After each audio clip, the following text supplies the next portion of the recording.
episode 218. The last episode of 2024. I just realized, dude, the show title we had for our live listeners was the last show before 2020. Yeah. Oh, it is. No, it's right. Yeah. I just said it differently. I was like the last show in 2024, but it's the last show before 2025. So Yeah. I confused myself. I'll keep it. And Nick's What's in up? Josh studio, isn't here. baby. He's under the weather. I think that's the saying. Yep. Not Nick's sure. in studio why at is Matt's that? house, as you can tell.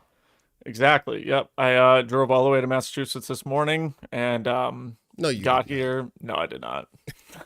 So, nope. We are testing out a green screen. I'm going to right give you now. your own background eventually. Yeah, we're testing out a green screen directly behind me, and we're gonna see how that goes. I also moved around my microphone stuff a little bit, and so we're gonna try to be comfortable while we do this podcast, but also hopefully look good at the same time. What if we can And, create a sweet Olympus background for you? We're all for it. Yeah. With Nick on top. Of sitting the in his mountain. throne as My buddies call me Olympus. Mr. Olympus, so There you go. I'm not your buddy. He's Zeus.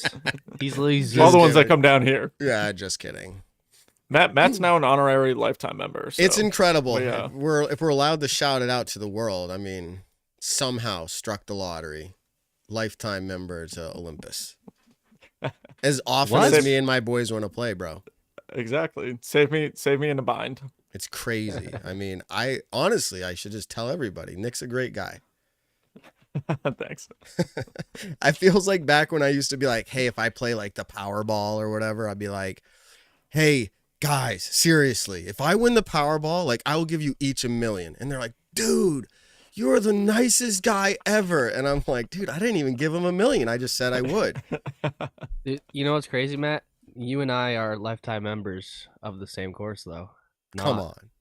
Not Maple. Olympus. Pyramid. I'm actually wearing it. I'm wearing it right now. Marshall Street, baby. Get out of Shout town. Get out of town. Shout out Marshall Literally, Street. get They out of town. sponsor We're both in the same They sponsor town. the expos. So, waited by Marshall Street. And the expos are actually coming up the end of the year. January 25th and 26th for Disc East and March 1st and 2nd for Disc South. So I feel like that would be the start of the year, not the end of the year. Oh, yeah. Sorry. Yeah. End of the month is what I meant to say. End of the next month. So yeah, very excited for that. Things are happening and hope to see y'all at the Disc Golf Expos. And I hope to see you at Texas if you're from Texas. If you're Yeah, from Mick, no, Texas. I'm curious to see how that one Or goes. Just live in new expo in a new state. It's exciting. I mean, it's kind of like the first time you ran it in Massachusetts. You know, were you blown away the first time you ran it in Massachusetts? Was it more or less than what you thought it would be? Way more. Definitely blown away. But comparatively, because it was the first expo ever, comparatively now, if the same turnout happened in Dallas, it would be a little not as wow, because I didn't know what to expect. But now it's like I need Dallas because, it's a massive venue. I need it to be. I'm not expecting it to be as crazy as Disc East attendance wise, but maybe, who knows? But I'm going to be bringing a lot of the vendors from Disc East to Disc South. So it's going to be a really good time. And I'm just crossing my fingers that it goes well. And, first year's expos, you never know. But so far, so good. Things are happening. People are going to be there. I'm in talks with a lot of manufacturers and influencers and stuff like that. So it's going to be a good time. But Disc East is already cooking. It's already cooking. It's already happening. So end of January. Just about a month away. Maybe even Less a than little a less month, at which this is point. Yeah. scary. I've been working on it all day. Yeah. Looking forward to our next episode revealing our big sponsorship news. Very excited about this. This is the last episode where you see no on-screen advertisement / sponsor, branding. I mean, yeah, we're all wearing our own thing. Nick represents Paul Macbeth. Yeah. It pays my salary. I've got Hooligan on tonight. And Ben's got on Marshall Street. Exciting. So speaking of representation, sponsorships, advertising, cool disc golf stuff, I've already mentioned to you this individual, and he didn't ask me to say his name, but Arnold. This guy, do you remember in the chat?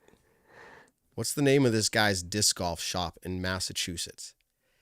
Flying Saucer. Oh, in the chat. Oh my goodness. I thought you were talking to me. Spoilers. Let's see. The chat got. Oh, the chat. Man, how do they know that, Ben? How did they know? I'm so Flying sorry. Saucers disc golf. You're me. It's funny. I will say it. 1040 Reed Road. Remember, I stumbled over that because it's the RRs.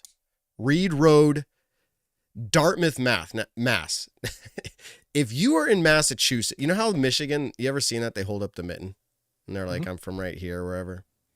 Massachusetts, you kind of. Gloucester. There you go. Thank you. So Dartmouth is where, Ben, on your arm. Yeah. It's not out on the Cape. It's going down that direction. It's south of Boston. You're going towards Rhode Island. So if you're in this area, Rhode Island, Connecticut, Massachusetts, New Hampshire, Vermont, Maine, again, I've said it last time, if you're coming up the East Coast to play Maple, or that's a great way, going through 95 up through Connecticut and Rhode Island.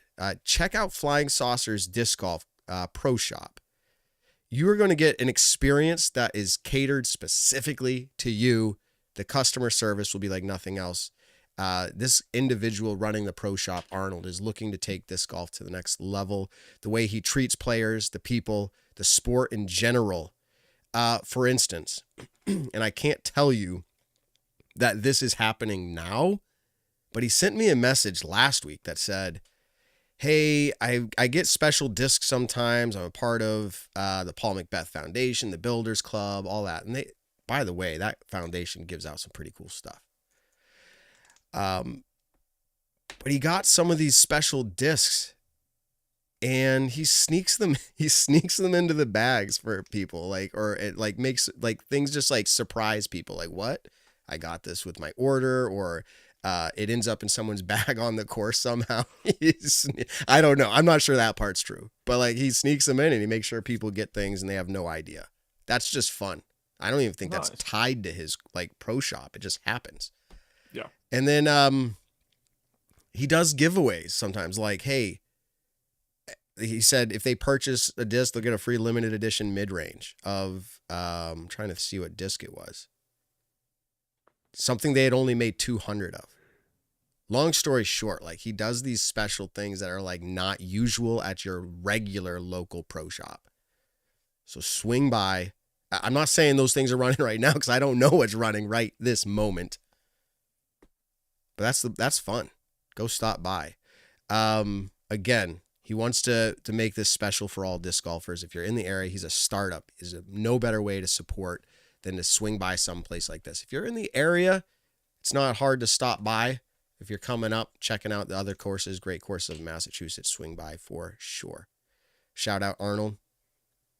We want people to know what you got going on there. Flying Saucer Disc Golf in Dartmouth, And Massachusetts. check this. I have a letter of Arnold right here because he'll be at Disc East, baby. So you guys can support him there. Wonderful.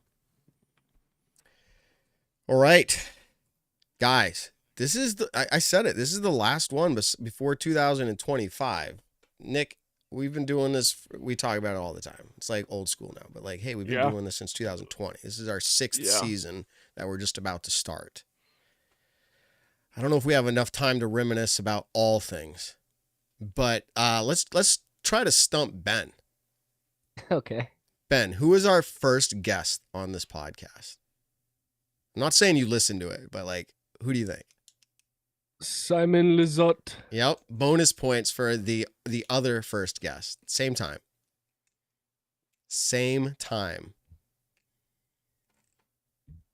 Nate Sexton or Terry Miller? Terry Miller. We'll give you it. We'll give you it. Terry Miller. Did we? Simon Lizotte. Same time. I don't know what we were thinking trying to do that, but we did it.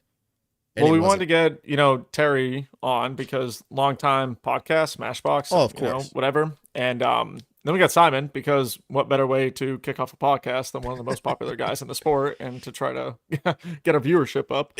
And then I thought we had 3 guests that first night. Did Steve ever jump in? I thought Steve Dodge jumped in, but I'm not 100% sure.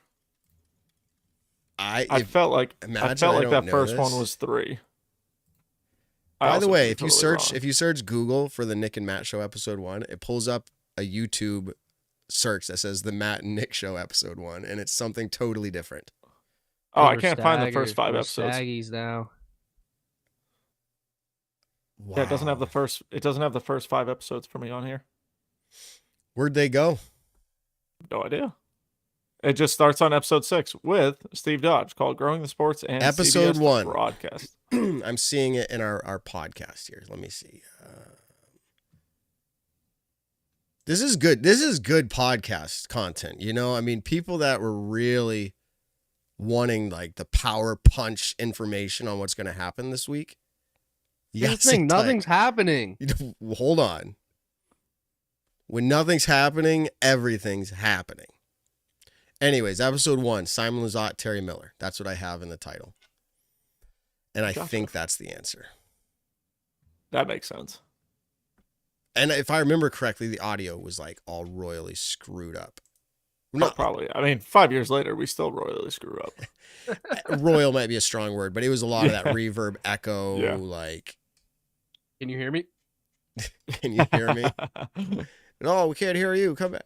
Hey, knock on wood. Yeah. It's been a little bit.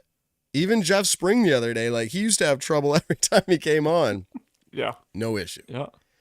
John Kirkland. I'm just scrolling back. John Kirkland. I'm doing the same thing. What episode do you think that might have been?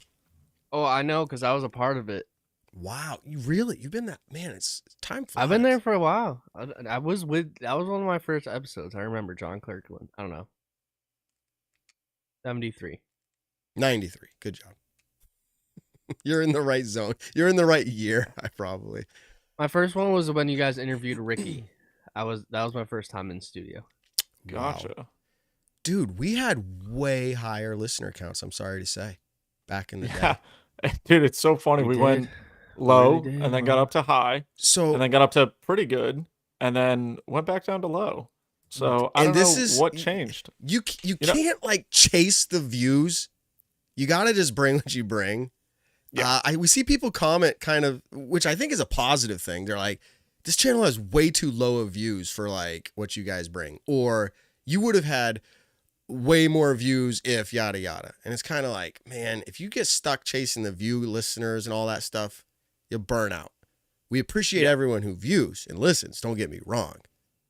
And we try to be the best we can be at like what we're bringing, but it is what it is. But I think what happened, and I'm not going to lie, this was 3 years ago. What was the disc golf scene 3 years ago for podcasts? You. I mean, I really don't know. It was like Hunter, Smashbox, yeah. Ulti-World. Hunter Foundation. Yeah. Ulti-World, Smashbox, us. Yeah. Now you have Tour Life and a whole bunch of others. People can only listen so much, and frankly, and there's literally no shame in saying this. If you want to kind of have a touring feel, you're gonna listen to Tour Life. Yeah, and there's like no downing that at all. Like, I mean, that's great quality content if you like the people. But I think just in general, that's a good perspective to bring to a podcast. We can't bring that. We can bring what we hear. We've got a lot of connections and friends. But everyone's we're not concerned. I'm not trying to say we're concerned. That's what I was gonna say. We would have got more views if Nick at Waco lead card second round. If he was touring right. If he won, yeah. If I had not missed cash after getting on lead card, that definitely would have helped. You know, definitely would have helped. Yeah. All right. Well, yeah. I think me personally. I think disc golf. Everyone's feeling it. It's kind of plateauing. So. Yeah, the boom's over, baby. We just gotta grow Nick, slow. what did we say like our first episode? We're like, oh, dude, we'll be happy if we have like X amount of people ever listen, to our podcast. Do you remember? It was just off the cuff. It's probably like 20. I mean, realistically, it was probably anywhere from 30 to 100. Yeah. Was like there should, because we know 100 people that would listen to the podcast, right? You kind of think, maybe a lot of the Massachusetts homies will listen to the podcast, but we always kind of had an advantage, especially early on. we were an interview-based podcast, and Matt and I had have a lot of connections into the disc golf world, whether it comes to pros or the business aspect of things, which is why we were able to get incredible guests on. But the other thing, Matt, like we're talking about as well, is we've been doing this for 5 years now, 5 seasons realistically. We've interviewed just about every single top player that you can interview, right? Like we have talked to and heard the stories. We've talked to winners. We've talked to losers. We've talked to everyone in disc golf to where now, don't get me wrong, we are kind of at the repetitive point, but at the same time, more interview style based podcasts have also come about in the last few years. Tour Life being one of the biggest ones, and then if not the biggest one, Probably the and biggest, then so Tour Life being the biggest one, and then you have a lot of other people as well starting up smaller podcasts and doing kind of like the same style, maybe getting different pros than we get on, but there's so much disc golf talk right now. It's the same thing with YouTube channels and people going out and creating YouTube channels. And this is going to kind of sound like a douchey statement. I'm not trying to make it to that, but disc golf got really, really saturated. Everyone wanted to start up a YouTube channel once they saw the success of what Paul was doing, Simon especially was doing, Brody was doing, and then other pros have now started it. AB's got a channel, like Alden Harris has a channel, Casey White has a channel that came from, starting up with Simon on his channel. And all these things, all of a sudden, you just have so much disc golf. There's only so many hours in the day that you can watch disc golf or listen to. Yeah, exactly. But so then you pick and choose. Were you here for the interview with Marquez Brownlee's producer? No, I was not here for that one. You'd be surprised. This guy is one of the forefront. That's probably really kind of stretching it, although I hope he hears this and is flattered by it. The forefront of like great production on YouTube, like 20 million subscribers, or at least in that range. And he goes, I don't think disc golf is saturated when it comes to media at all. Really? He thinks it's wide open. And I think, if I could pick his brain more, and he's not here now. I think comparatively to. Yes, other things, number one, but I would also say quality content and the way that is being marketed. Like, yeah. And I hate to say this, vlogs will always be vlogs. They don't need to be high polished produced, right? They don't need to be. People will listen and enjoy them. But actual like disc golf production, there's not that much of it. You can watch disc golf rounds, but there's not that much disc golf production. I mean, when something comes out, and let me think who, Cynthia Ricciardi does, she's been finding her way in all these different places, and they're producing things, or she gets to do these fun rounds competing against people, or, any other type of production comes up that's like a high quality, people just tune in. They're like, this is awesome. Yeah. And I think that's kind of what he's talking about. Is like, if someone wants to come in and do like a high quality production, it's wide open. It is. Which, I mean, you can talk about like the Jomez putting games or what GK Pro right, Go Throw is doing. Those guys they do have the advantage. They've got all the camera equipment. They've already got do we call it Go Throw skins now? Like, I don't want to be rude and keep calling it GK Pro skins, but just, in the past, GK Pro skins, Jomez putting games, Jomez practice rounds, all these different things, they already have that capability to where they can produce a high quality YouTube video. So a lot of people do tune into those because the quality is great. It's fun banter. There's competitive sides to it. So all those things are really, really good. How do you do that for, the up and coming vloggers in the sport right now? Like Simon being arguably the biggest YouTuber in disc golf. He rolls around with a camera that's probably pretty expensive, a tripod, and a couple friends. And that's the quality. It's good quality. You can see just about every single shot. Like, I've never thought, oh my God, that was an awful video that Simon did. But at the same time, it's limited for the everyday person. Because Matt, you might know this. Like, what does a camera cost that Jomez is using or Go Throw is using? Well, they have a lot of different types, but your range is going to be anywhere from cheapest being in the $800 to $1,000 range. They're cheap ones that are like B-roll, like, hey, so let's set it near the water and just watch, all the way up to $20,000. Like, they're going to have expensive cameras. Simon's vlog camera, I do not know off the top of my head the exact model. I've seen it, held it. It's probably in the range of $2,000 to $4,000. I was going to say 1,500 to 3K, maybe 2 to 4K. Yeah. And so, especially you count lenses and stuff. So like, but I think the point he was making is if someone wants to do a disc golf production and you actually wanted to do it, you could do it. It's not saturated to where like nobody's going to find you if you do some quality stuff. Yes. Okay. I mean, that's going to put you on the map. doing Yeah. quality stuff is going to put you on the map. Yeah. Like one of the biggest things with tour life, look at the quality of the hosts, right? You've got Brody Smith and Paul Ulibarri. So when it comes to long-term touring, Paul's been on the scene for how long? You know, like I don't even know exactly, maybe 15 plus years. And then Brody coming to the sport and getting onto the touring scene as well, but also having the following, and then the knowledge of other sports as well. And so Yeah. coming into that and the YouTube aspect, I mean, it's a famous YouTuber, has done stuff with Dude Perfect, you know, good golf. All those guys was the Bro 5 when he was doing a lot of his golfing stuff. And, but yeah, the following was huge. And so he was able to also put out very, very good quality stuff. And, yeah. Well, someone else who puts out quality, but on the course. Let's go ahead and bring him in. Welcome to the show, Holyn Handley. Holyn Handley. What's up, Holyn? You bring some good stuff on the course. Do you have any favorite disc golf media? Baited question. She's quiet. muted, or I'm muted. I don't know. Yeah, I have it she's unmuted. quiet. Hold on 1 second, Holly. Oh, she's not muted. Excuse I me. could hear her. You can hear her? Just Very, very Yeah. quietly, I think. quietly. Like she's under a pillow. Sure. We can see to our listening audience. I mean, the Holyn logo hat. We'll just describe it. You know, this is good media.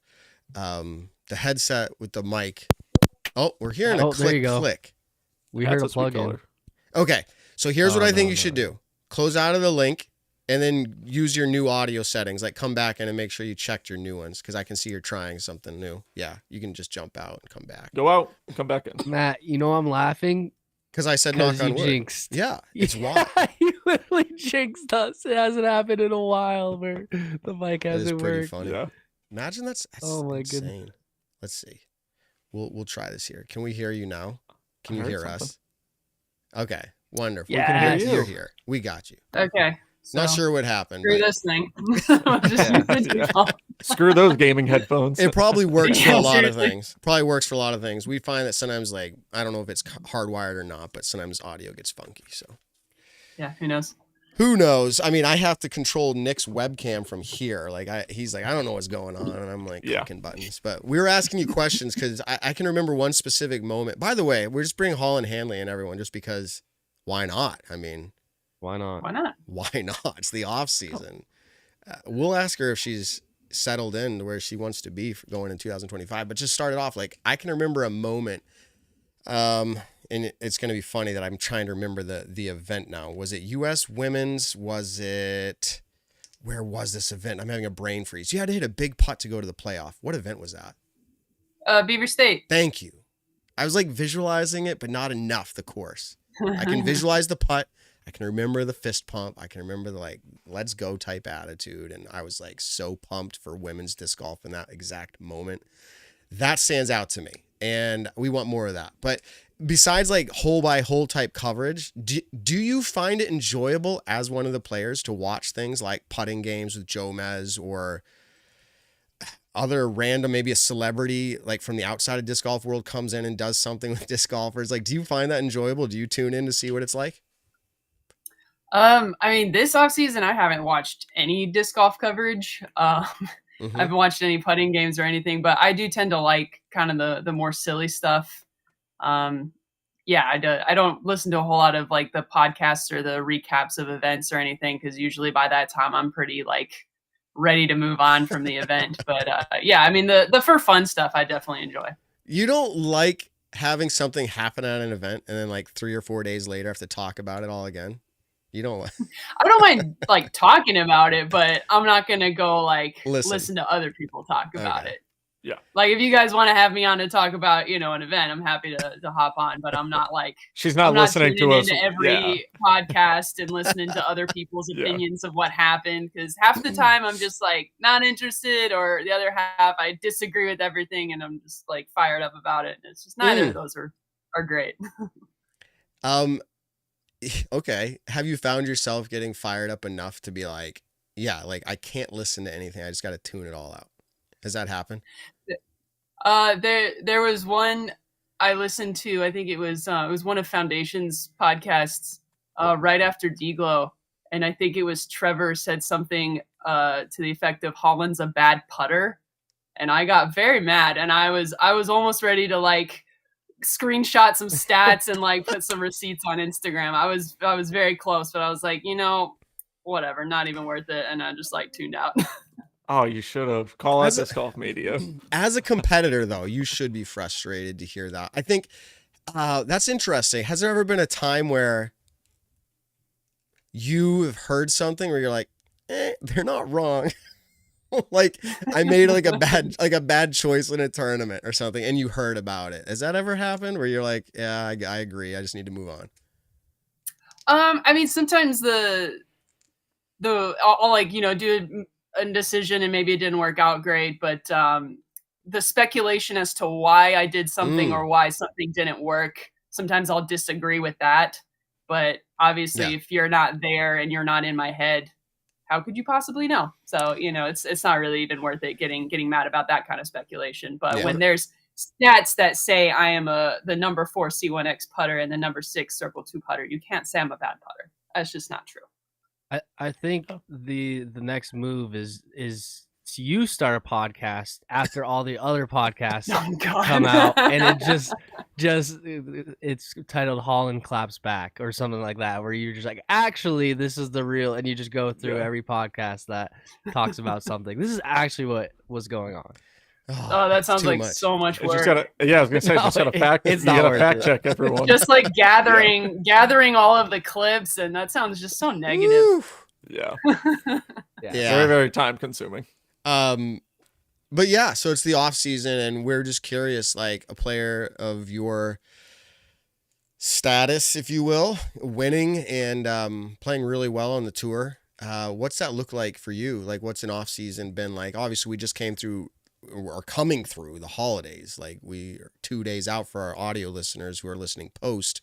We're 2 days out from the New Year's, and maybe it is the New Year if you're listening. But what's it like for you, Holyn? What have you been up to?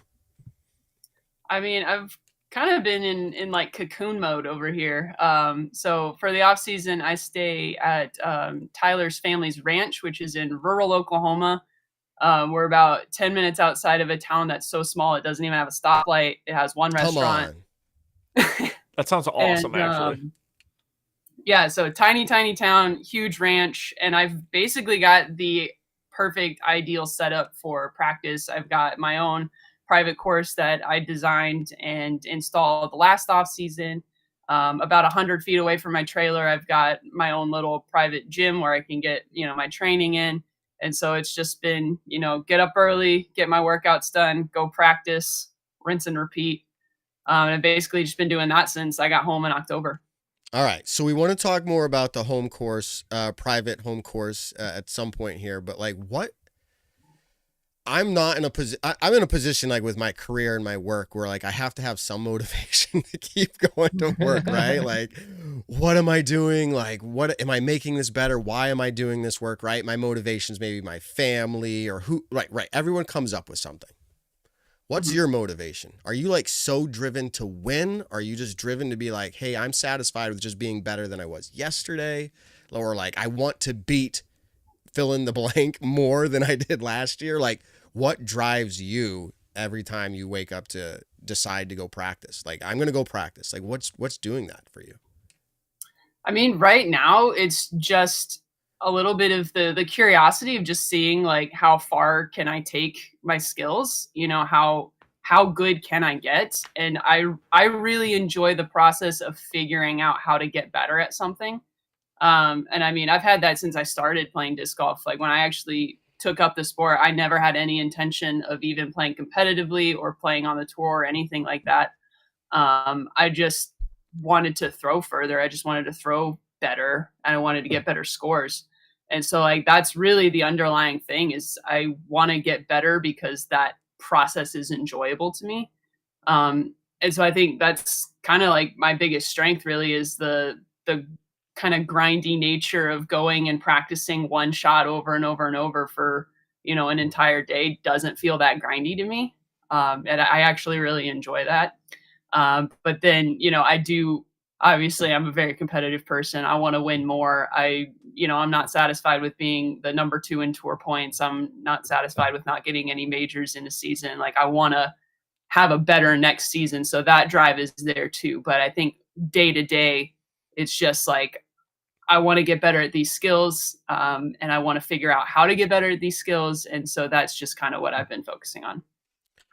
Right. Let me see here. I wanted to look up well, I'll ask you, I guess, while I'm looking this up. What would define a better season for you? And I would clarify that by saying, like, people perform better, but they don't get more wins. You know what I mean? So, like, for you, what would be a better season?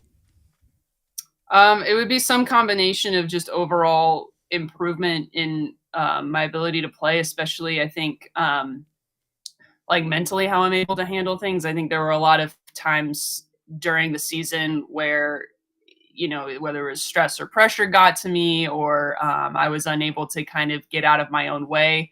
I think that's, if I were to like really have a big breakthrough there, regardless of results, that would be a huge success for me. But then obviously I do want to get, you know, more wins as well. Yeah, for a while, and I know we definitely talked about it on the show, and maybe it was my take, and maybe it was others' takes, but like it seemed like there was something to get off your shoulders, and it usually seemed like it came down to the end of an event, kind of just falling off. Now, again, speculate as to why. That's you know what's, and you know maybe it's just part of the game, but it seems like you had that, at least from my perspective, that breakthrough. And things started falling into place a lot better as far as your finishes went. And I think we all saw that. You experienced it yourself. So if that's the case, more wins are probably likely to come. But what are the things that you see as being able to take you to the next level? I mean, are you trying to throw farther? Are you trying, like, just become more consistent? Because, like, as you said, your putting's not bad.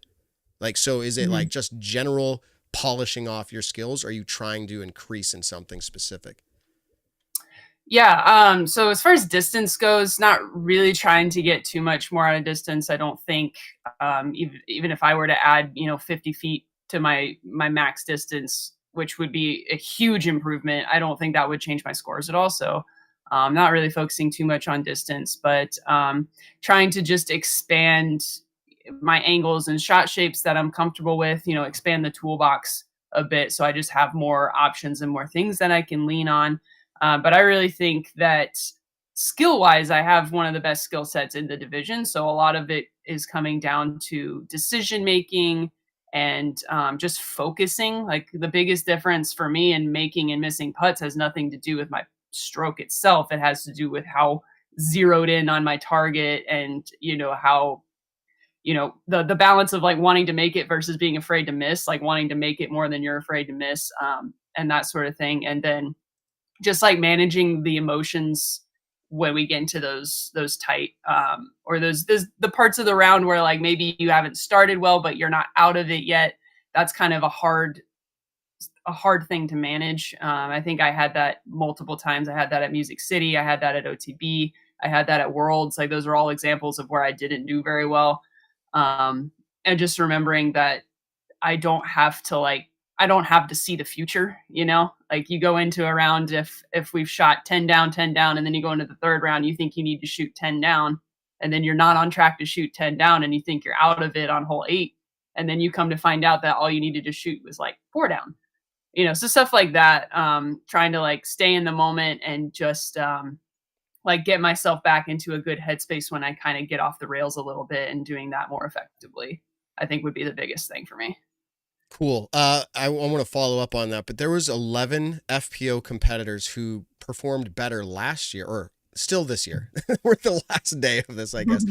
Performed better in this last season than they did the prior. Only 11 out of 48. So in general, it doesn't seem like a lot of competitors are like just getting better as far as like average finish goes. But you were one of them. So if we even say, well, it seems like there's 10 or 11 people trending in the right direction, there you go. And I mean, the closer you get to the top, the harder that is to do. So good job. But as far as like, you're talking about getting better with these things, it was in the disc golf news. That's a thing now. Albert Tom, is working with somebody kind of like to coach him through. And it's not even like a professional player, if you will. Do you think Are you using something like that? Do you have people review or help you, or are you just a one person show? Like, I'm pretty good at this. You mentioned you like doing that. Yeah, so I know a couple years ago I consulted with Josh White over at Overthrow. He did a form review with me and had some ideas. And then I've considered hiring a coach for this strength and conditioning side of things, but truth be told, that's been a hobby of mine since long before I was in disc golf. So studying that, learning about that stuff is something I enjoy anyway, and figuring out what works for me is something that I enjoy. So almost like getting a coach would kind of take some away of the fun out of it for me.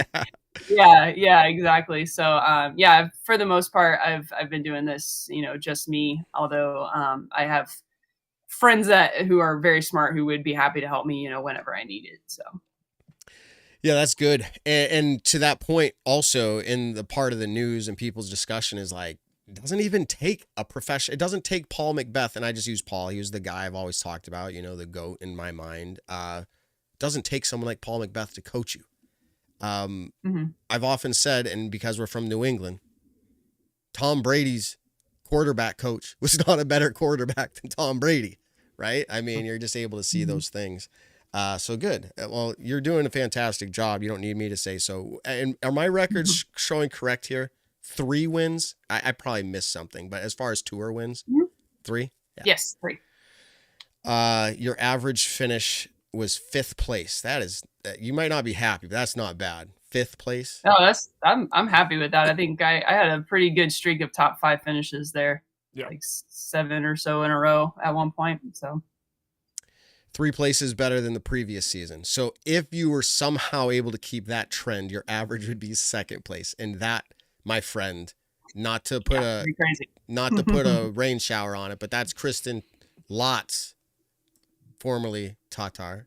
Kristen Lott's average was 2nd. So to say that'd be crazy. I mean, that's respect to her, but also that'd be crazy for you. That'd be awesome. So we're going to look forward to that for sure. So you mentioned the private course. Is this private as in private pay to play like we have all over New England? Or is that private as in private? Private as in I'm the only one who plays unless I invite people out. Awesome. Are there a lot of people that you invite out in your very, very small area? There's just not that many disc golfers nearby. There's one course. Yeah, there's one course, Duncan Lake, and they have like a Facebook group, but there's like 7 people in it. Wow. There's just not a whole lot of disc golfers around. Yeah. If I want a disc golf community, I got to drive about an hour and a half to Norman to find anybody. Yep. Interesting. So like, do you have we have some locals up here, Casey White being one of them. Simon is a local, but he's not from here originally. And then we have someone joining the tour, Harry Chase, who you may or may not have heard of, but he was down at Olympus doing the, what do they call it? The Q-Series finale. Q-Series finale. And like they earn their tour cards. He's from up here locally. But like in my head, I'm thinking like we have this fun of like rooting and cheering for like someone who came out of our disc golf area. Do you have a group like that like regularly is like, yeah, like you're part of us? Well, I mean, I learned to play when I lived in SoCal. Okay. So that's La Mirada, the San Diego, and the Orange County crew, they all root for me. Good. Very cool. Good. They're like, yes, Holyn. Great. Yeah, they tag me and stuff still. Good, nice. Good. And obviously you have fans that people have grown to love you on tour. So you have those fans as well. But I was just thinking locally, yeah, like that. That's really cool. So off-season fitness. Josh, our other host, may be sick and not here, but I will give him credit. He said, ask about this.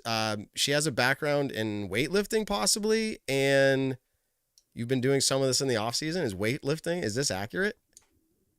Yeah. So I did a few years of powerlifting right out of college. Boom. So it didn't get like crazy far with it, but I did compete a few times. It was my like big hobby right before I really got into disc golf. And like I said, that kind of stuff is super, like I nerd out about it. I love figuring that stuff out. So yeah, I've been lifting all off season. As someone who is not a lifter, and it doesn't take a lot for you to know that if you play with me or around me, what does the lifting do? Like there's different types of lifting, but like, is that just a muscle building? Is that compacting? What is that? Yeah, so I mean, with disc golf, like you're not, it's not a high like a high athleticism sport, right? Like a basketball or football. Mm-hmm. So you don't need to be big and strong. I mean, clearly our furthest throwers tend to be pretty like lanky guys, but having some muscle, having some strength, that does have some potential for like increasing your speed. Also, just having more muscle on you is going to help minimize your injury risk. One of the things that I use it for too is like mobility, increasing your range of motion. So like if you're able to turn further, potentially you're able to throw further. Talking flexibility, like using some uncomfortable positions when you're having to scramble, some stuff like that. So it's a basis of pretty general strength training, with some more specific movements in there that I've found help kind of my problem areas. So like elbows, knees, back, that sort of thing. And so having some of that in there, and then some mobility training, and then a little bit of cardio training, especially early in the off season when I wasn't playing a ton of full rounds and getting a ton of steps in on the course, just so that when I transition to that, it wouldn't be like, it wouldn't be like cardio wouldn't be the limiting factor when I start playing a lot. Is cardio, I guess again, it's this year, I'll stop saying it, but like I ramped up from not running at all at the beginning of the year or just prior to in 6 months time. And I thought I did it well, but I ended up injuring myself. I ended up running 13 miles or whatever. And I was like, this is great. It really helped my endurance on the disc golf course. So like cardio and things of that nature seem to help with that. And that's what you're saying you did part of in this off season, but you're also saying you did try to build your muscles to help with the other stuff. So yeah, I think it's important for athletes, right? I'm not one who's out there competing professionally, but I would imagine if I would be taking everything into consideration. It sounds like that's what you enjoy doing. So that's cool. Back to the private course, because we asked if you had anybody you invited over to play, but tell us about this course. Is this like what you would call like par twos, par threes, short 200 footers? What do you got there? So I think it's a par 65 now. I had to shorten one of the holes. But it's 72 acres. Wow. It's about, it's a lot of land. It's about like a Jonesboro kind of style course. Wow. I think that's the closest to an on-tour course that I could describe it. But so the ranch is, I don't know the exact acreage, but it's something over 1,000 acres. And it's primarily they're raising horses for rodeo, and they've also got some different variety of cattle, most of them for rodeo, some of them just for fun. And then there's this section of land, they call it the hills because it's too hilly to really use for horses. They occasionally use it for cows. It's one of the pastures they rotate the cows into, but they don't use it for very much. And so they were like, yeah, if you want to build a course there, that'd be super great. Like the kind of features that make it terrible for ranching actually make it great for a course. Oh, yeah. So yeah, there's a huge valley, and I've got, the first shot is this big 500-foot downhill shot down into the valley. It's got this huge lake with a little island. So we've got like a straight shot onto an island green, tons of elevation. But yeah, super, super fun, super challenging course. Very cool. Wow. I didn't realize it was that. And so where the course is set up, like the baskets and placements and all that, like the upkeep's not too much. It's kind of part of the property as is. You know what I mean? So it's not like you have to go out and mow or anything. And the time of season matters too, I guess. But oh yeah, if I was going to play it in the summertime, I would have to take the tractor out there and mow and all kinds of stuff. Boy. But since I play in the wintertime, it's short. Yeah, we played in July when we had a little break, and like you take 2 steps and you have like 5 ticks on you. Yep. Like it's terrible in the summertime. But in the wintertime, all the grass is dead and it's completely fine. Yeah, I don't really have to do a whole lot of upkeep.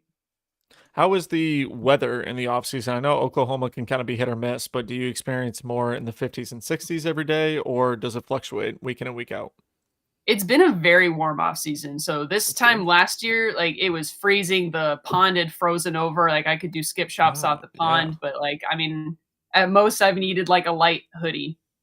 for the vast majority of the off season. It might get a little uncomfortable on the windy days, but it's been a very warm off season. That's awesome. Now, how do you feel this? I know this has been a 2-year project now. I think you said last year was kind of the first year of you designing it, and then now it's more so in the ground for yourself. How do you feel like this has improved going into kind of the next season? And I'm going to kind of, before you answer that quick, I think we see a lot of disc golfers take a substantial break when the season is done because you guys have such a long season. They take a pretty good amount of time off before they really kick it back into high gear.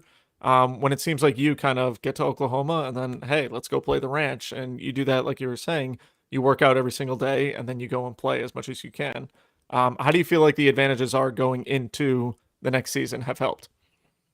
Yeah, I mean, the biggest advantage is that I can structure my practice, my training any way that I want to.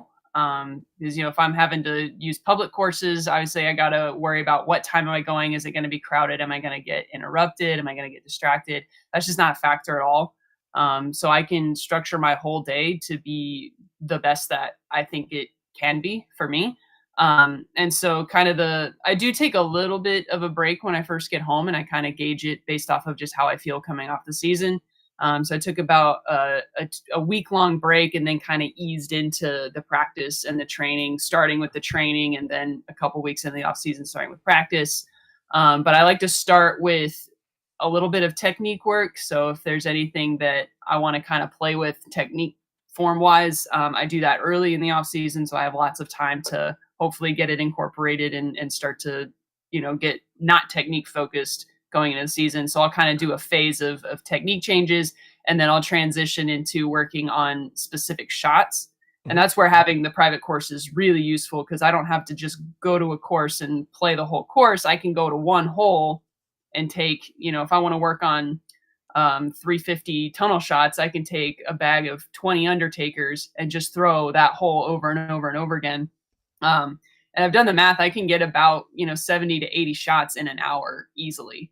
Nice. Practicing that way. So, I can get more done in a shorter amount of time than if I were to go to just a public course and try to do the same style of practice. And so I'll do that for a while. And then as we get closer to the season, I'll start focusing more on making things more game-like. So playing like loops of, 6 to 9 holes, trying to treat it like a tournament round as much as possible. And then start playing longer and longer rounds where I'm trying to dial in, get into the mindset that I want to be in when I'm actually playing in a tournament.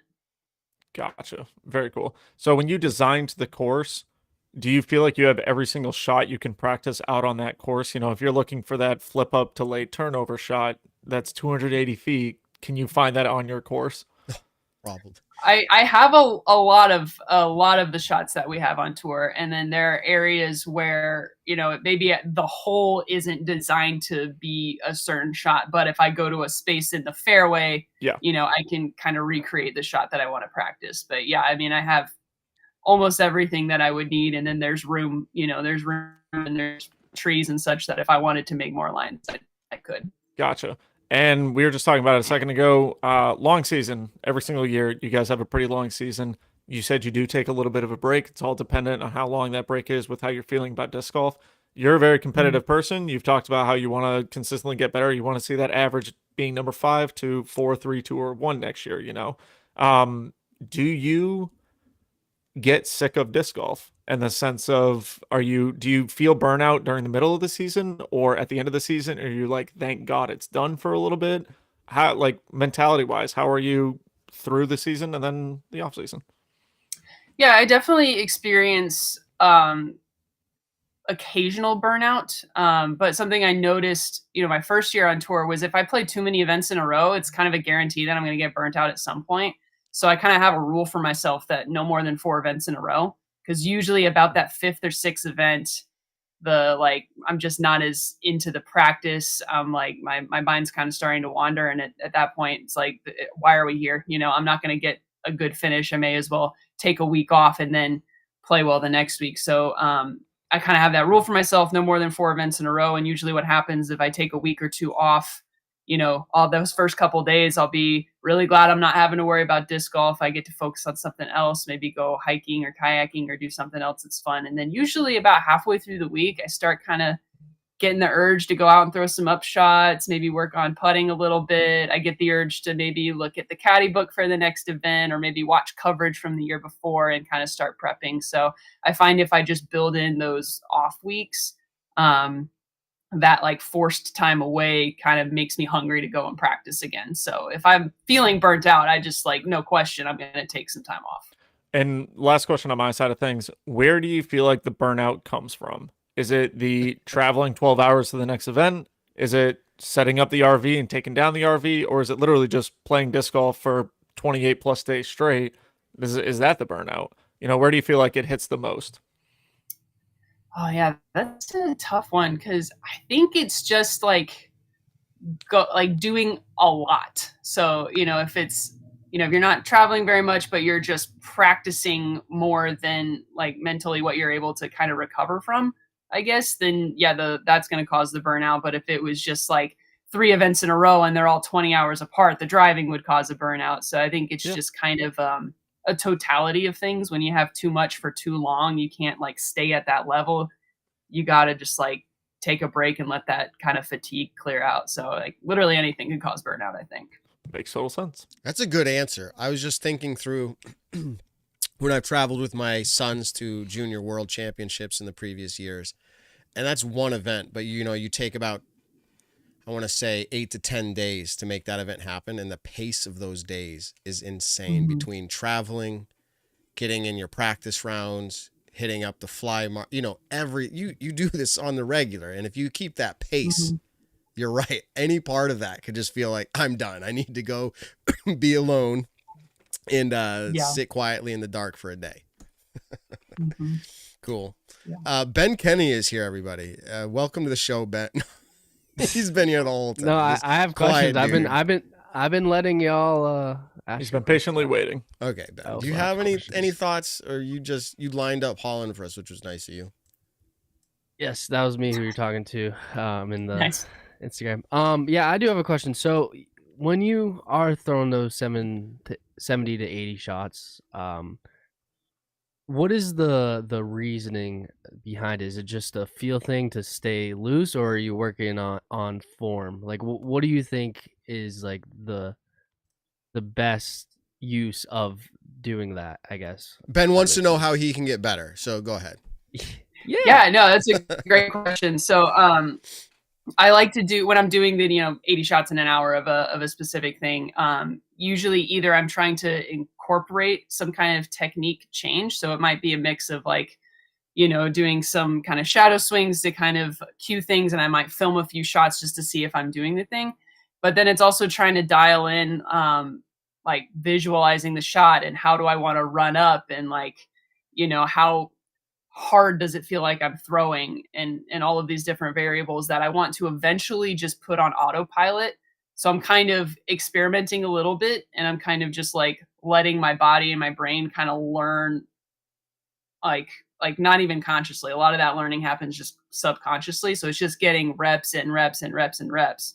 And then later when I, need this shot in a tournament, it's automatic because I've thrown 80 of it in an hour, and maybe I've done that 15 days in the off season. That's hundreds of reps on this one shot. So like, I don't have to think about it anymore. I just see it in my head and see my aim point and go. And ideally, most of the time, the shot ends up being what I want. Perfect. Perfectly answered. I also have another question. So obviously the FPO field is growing more than ever. It wasn't too long ago when there wasn't many FPO players in the field. You kind of started disc golf, I guess, let's say later in your life comparatively. I know you're not like 80 years old, but comparatively, what do you for any females listening, or any dads or moms that maybe want to get their daughter into the sport, do you just have any advice on like the best steps of, let's just say, throwing the disc, or even just getting into it from a professional FPO player? Yeah, if you're just getting into the sport and you're wanting to get better at it, honestly, whatever skill excites you, like lean into that. I actually just am uploading a YouTube video right now, actually just talking about this topic. But I would say whatever gets you excited to go out and practice, start there. Find some good content, some good like educational content. There's free content on YouTube. There's stuff like the Power Disc Golf Academy where it can kind of teach, you can kind of learn, the techniques and some drills to help you. But coming up with, number one, like a plan that you could stick to if you're like really dedicated to this, picking a couple of days a week that you can stick to consistently, setting aside that time, having a plan, an idea of what you want to work on and some drills you want to do, and then going out and just doing that, over time, and you're going to start to get better. And then, and especially for like, young players and kids just getting into this, it's mostly about having fun. Like if you're looking at the most successful players, it's the ones who fall in love with the game, who fall in love with the process of getting better. And like, really, that's it. If you can fall in love with it and just love that process, you're going to get better. It's because you're going to want to put the time in. You're not going to need a ton of motivation. You're not going to need a ton of discipline. It's just going to be something that you love to do. Was there any like aha moment for you that made you like in getting better, like that where you were like, oh wow, this just clicked or something? Like how did you personally get so good at disc golf so fast? What were those key moments that you felt like you had? Oh, there've been dozens of key moments. But really it was just picking like one thing that I really wanted to work on and then just like trying some stuff. When I first started out, rounding was my biggest issue on backhand. And so that was the first thing I tried. And the thing that worked for me was like doing a wider reach back. And so just grinding that wider reach back until it became a habit. But I think really the biggest thing was, like you said, I did it so fast, but at the time I wasn't trying to do it fast. And I think that's really the key there, is you have to just not care how long it takes, because it's always going to take longer than you want. The idea is that you eventually get there, not how fast you get there. It's just like sticking with it consistently. Perfect. All right. As we get ready to wrap this up, and we do appreciate your time. We know it's the off season, but everyone still have things they're doing, especially, like I said, coming through the holidays. By the way, did you celebrate a holiday? Is that something you do this time of year? I mean, yeah, we just had all of Tyler's family up here and my mom up here for Christmas. We had Thanksgiving. We had my birthday. We've got Tyler's birthday next Monday. So, yeah, wow. We've got all kinds of stuff happening. Well, again, we appreciate your time. But let me ask this question. You are a player on the ground in the scene. I know it's the off season, but are you aware of any significant news that will be dropping? Like, not saying that you like are telling us about it, but like, are you in the know with some stuff? Like, do you feel like you hear this stuff? I know sometimes we catch drift of things. Like, as a player, do you feel like that's something you're a part of, or do you say, no, I'm not a part of that at all? I don't know anything. I don't try to know things, but usually if big stuff gets around, I've heard some things. I know some things, but I don't have anything I'm allowed to share. So. Okay. No, that's fine. That's fine. Yeah. And so we see kind of and media does this every year. And I'm going to be honest, like last year and the year before, like I knew a lot more. I knew some things this year, but like I knew a lot more this season. I'm kind of just waiting for some things to happen because I have this feeling. Are there some things that are going to happen that are exciting or scary or big? Like, do you have any feeling, Holyn? Everything good? I have heard that there's going to be an unexpected move. Oh. I don't know who it is. Yep. Because the person who was telling me this was under an NDA and couldn't tell me all the details. I love it. But I know there's something unexpected happening. I just don't know what it is. Fun. Yeah, so that's fun. So anyways, that's always a part of our off season. It's kind of what keeps us afloat through the off season is talking about what might happen, because we don't have much to talk about your performance and others as far as like when there's not play. But yeah, no, this has been awesome. We really appreciate your time. Ben, Nick, anything before we let her go? Nope, that'll do it on my side. Awesome. Oh, the Holyn Handley of all time. There you go. Awesome. Nice. Cool. Well, we appreciate your time. Anything before you go? You want to shout out anything? You good? I've got some new YouTube stuff dropping. A couple videos about topics we just talked about here. So if anyone wants a deeper dive into that, go check out my YouTube. It's Holyn Handley _disc golf. Go check that out. Perfect. Right. Awesome. Well, we look forward to running into you out there on tour this year. And if not, at least when you make it up here again, back up to Maple Hill, we'll see you. And other than that, good luck. Keep up the good work and enjoy the rest of the off season. All right, we'll do. Thanks, guys. All right, peace out. Holyn Handley, everybody. So, before we get into the next topic, ready? I want to, and this is kind of for the chat that's listening tonight, and then maybe anyone that posts comments on our YouTube channel, whatever. You can throw all three of us up. No, look how good this looks. I wanted to yeah, I know, right? Yeah, hey, I'm in Massachusetts. He always says you can throw three of us. I hate going solo because I feel like I'm talking to myself, and I'm like, okay. So we were just talking, yeah, thanks. Before Holyn came on, we were talking about the saturation of disc golf and whether that's a thing right now or not a thing, but coming on the YouTube side of things. So like Holyn has a YouTube channel, right? Simon's got a YouTube channel. Anthony, Ezra, Tristan, you can go on and on and on about pros that have YouTube channels. But then you also have a lot of the everyday people have YouTube channels, right? Me. Why do people watch one thing over another? So when I watch, I don't really consume too much disc golf stuff right now, just because the darts world championships are going on, and so I watch a lot of darts right now. But this is perfect. This is perfect because you are one of the demographic of disc golfers. Exactly. And so when people are going onto YouTube and looking up someone's videos, take biasness aside of that's a friend of mine. Like just look at random YouTube videos. What makes you want to watch one person's video over another person's? So like Simon's videos are fun sometimes. They're also, he's very good at, fun as in like sometimes joking, like spin the wheel, stuff like that.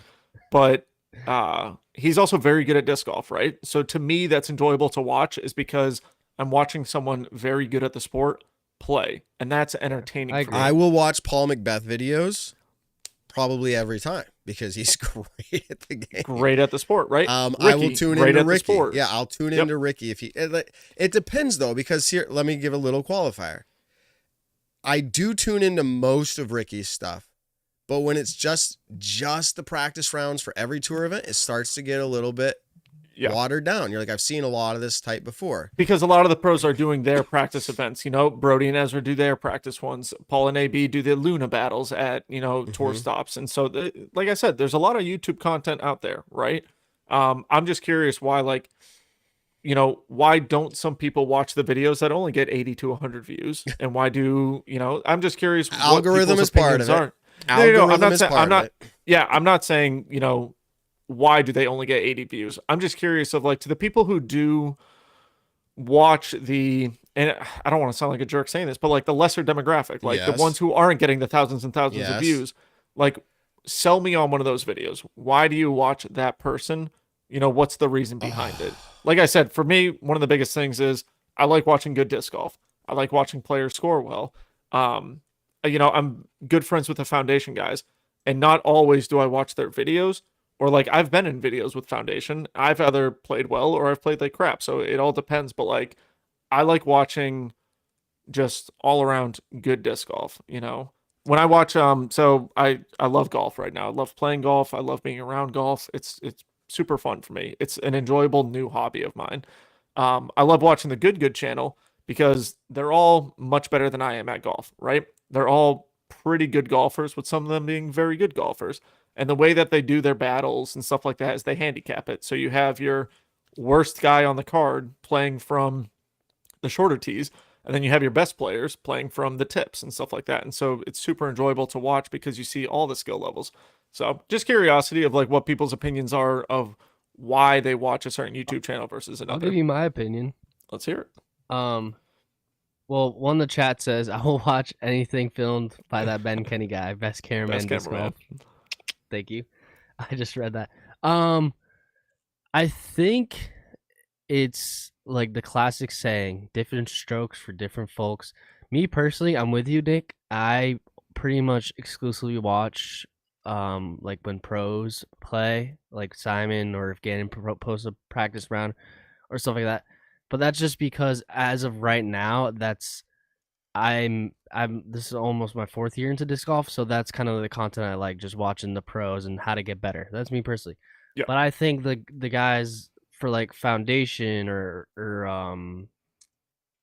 Jay Milley or Brodanza or Broderick or stuff like that, I feel like that's for people that either Robbie C is another good example. I think Yes. when you're first getting into the sport, those are the guys that you watch because it's just like it's just enjoyable, just like effortless watching, not effortless content, but effortless to watch type content where Yeah. you're just kind of just getting into the sport. You're just watching everything, and that was me personally. I wasn't watching pro scene. I was watching how many like throws I can do with a trash can at my local park by Foundation or whatever Really? it is.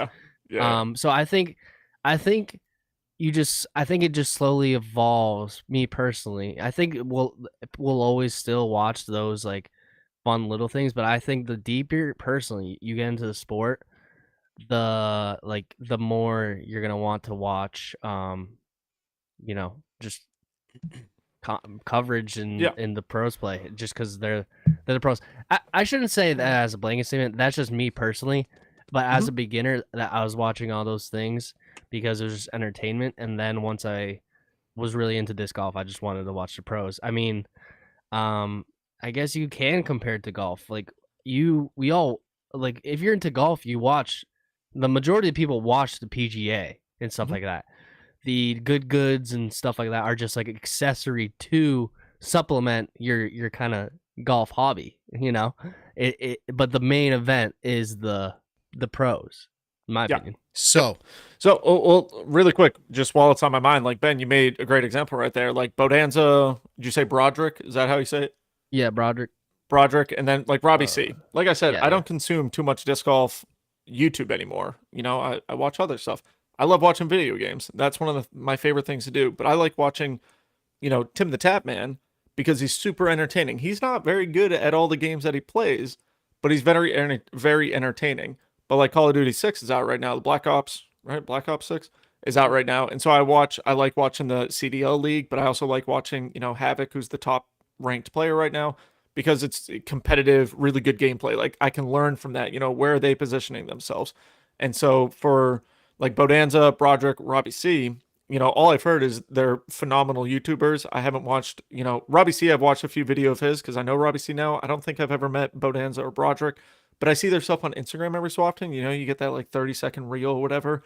But that's one of those things where it's like, sell me on a Bodanza video. Like, why do I want to watch a Bodanza video? Is he more the entertainment of let me throw this trash can, or personality? Personality. Okay. I'll tell you what it is for me. Quality content, as in quality actual camera and audio. Both. So like Harry was just saying in the chat. Yeah. So you got to kind of have both of those. Otherwise, and Ben, you were kind of hitting on this a little bit, but then Harry chimed in. I was literally going to talk about Harry, so our ears might be ringing, or however that saying works. The literal last disc golf content that I just watched was by Greatest Media Team, GMT. They used to be local. Yeah. Okay. Rivals. They filmed what's called the Sunstein, the Massachusetts Grand Prix. Okay. Presented by Sunstein. And it's not Jomez quality, but neither do I expect it to be. It's good enough. And here's why I watched it. One, I know the players. So Harry, Dylan, Sam Henderson, and I'm going to forget forgetting the fourth who was on that card. Not because they're not quality. I just can't remember. Yeah. Harry will fill David me in. Fleck. Yes, thank you. David, who's my teammate. Yeah, I was going to say, your teammate. Yeah. Jerk. But I was thinking through because like they had a follow card that they weren't really showing, but like Kyle Moriarty was on there and others. But long story short, I watched it because I know the players. That's interesting to watch. Like, I personally know them. They aren't touring players yet. Harry will be there. And Kyle's done that. And Sam Henderson, he has a Disc Golf Pro Tour trading he's got an old trading So, like, they have been there. But, like, so I know them personally. They're also playing on a local course to me. Now, you might say, well, Matt, it's Maple Hill. But, yeah, but it's local. If they had played Cogs Hall or any of these other local courses to me, I want to watch it because guess what? I've thrown that shot. So like relatability is a big part to it. And so I'll say quality, definitely. But then if you're relatable to it, like I watch Casey White's vlog and he does a pretty good job, but it's just one camera, him setting up, throwing a shot. But because I've played Buffinville so many times, it's an awesome, fun course for me. You're like, it can't be that fun, Matt. You got to clear water 400 feet. But I love Buffinville. But it's Man, awesome. that's a good disc golf course. But like Yeah. watching someone play something relatable is like super awesome. So like that's what I'll do. Yeah. And then again, you mentioned it, Nick, skill of the person. And then I'll go to Bodanza. You have to have some type of personality. You have to have good quality. Like put all that together, man. You could have 1 or 2 or 3 of those. If you have all 3, you're gonna have a large audience. If you have 1, you'll have people. Yeah. Here's kind of to back up my kind of like how more beginners or like people just getting into the sport might listen to the or watch them more than the pro scene, because a lot of those type of things, like especially on Bodanza's, a lot of his things are like, I tried out this new disc. This new MVP disc is insane. I tried to shoot the course record with this new disc. But if you tune in and it's bad, it doesn't matter. I'm not. I'm just saying like why, because I think at a certain point when you start playing disc golf a lot, I think you know how that disc is going to fly. Is that trying to make sense what I'm trying to bring across? Yeah. That I think the newer people in the sport much rather that style of content. Yeah. I see is what I'm saying. Which makes total sense for the newer people coming in the sport, because they don't know that Discraft makes that same exact disc, Innova makes it, DD makes it. You know, like every company, everyone has the Destroyer clone, right? Everyone's trying to make the Zone clone, the Buzz clone, the Rock clone, whatever. So I think videos to me that are kind of like, oh, this new disc in my bag is, you know, making me play 15 points above my rating, whatever. Like, I hate videos like that because, and I've said this before on the podcast, where I was like, I want people to be more truthful in the sense of like, you know, but if the disc really did improve their game, phenomenal. But to Ben's point, for newer people coming into that's it, what it is. Yeah, that Halo, Emperor, Exodus, Trailblazer, you know, might be the best disc for that person because they haven't been in, like, I've been in the sport now for just about a decade, you know, playing it for 9 or 10 years pretty competitively. So, you know, I have seen new discs come out. Like we said, Matt, we went through the inception of Prodigy, right? So 12 years now, pretty much. Like we saw all these things happen. And when Prodigy came out, it was, you know, the M3 and the M4 were very similar to the Buzz. The D3 and the D4 or the D2 were similar to the Destroyer. You see all these things. And so I think that's one thing for content for me that I don't enjoy as much. But to Ben's point, it's spot You're on. not a new player. For the newcomers coming into it. And I also want to preface all of this of like, watch whatever videos you want to watch. Like we had on, was it Josh Morrison? I don't remember his last name, but Josh, who's from Australia. Jomo. Dude, I watch his stuff because he came on the show. I thought his accent was badass. But see, you know him. You have that connection. Yes. There was a little bit of like, I didn't know him before he came onto the show, but then he came onto the show and he had said, you know, oh yeah, I love, you know, watching the Foundation videos, you know, whatever. And I was like, you know what, I'm going to go check out his channel because I want to watch it. And he does fun stuff. Like he's done a skins match with just 3 or 4 of his friends.